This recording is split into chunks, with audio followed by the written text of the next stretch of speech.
வணக்கங்க. வளர்மதி முருகேஷன் பேசுகிறீங்க. ஏன் உங்கள் வீடவே காமிச்சிக்கிட்டு இருக்கீங்கன்னு நினைக்காதீங்க. அதாவது 2022 வந்து முதல் டிசம்பரில் வந்து என் மகன் இருந்துட்டான். திருப்பி வந்து ஒரு 8 மாதம் கழிச்சு எங்கள் கணவர் இறந்துட்டார்.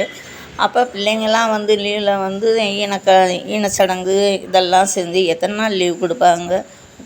வேலையில் இருக்கிறவங்க குறைஞ்ச நாள் 6 நாள் லீவ் கொடுப்பாங்க. அந்த கருமாதியெல்லாம் முடிச்சுட்டு 6ஆவது நாள் அவங்க வீட்டுக்கு போயிட்டாங்க. மறாவது 7ஆவது நாள் வந்து நானாக தனிமையிலே இருந்தேன். தனிமையில் இருக்கிற போது எனக்கு நைட்டு பார்த்திங்கன்னா ஒரு விக்கு மாதிரி வந்து பிக்ஸ் மாதிரி வந்து மூளையெல்லாம் வலிக்க ஆரம்பிச்சிருச்சு.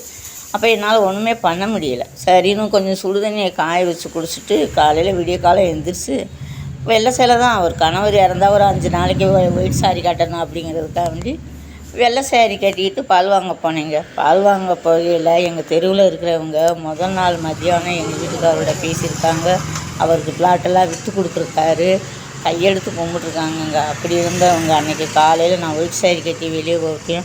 வெள்ளை சேலை கட்டிட்டு நேரமெல்லாம் வெளியில் வந்தால் குடும்பத்துகளுக்கு ஆகாது, உங்கள் மூஞ்சியில் முழிச்சா பாவம், நீங்கள் இனிமேல் வெள்ளை சேலை கட்டி வராதீங்க அப்படின்ட்டாங்கங்க.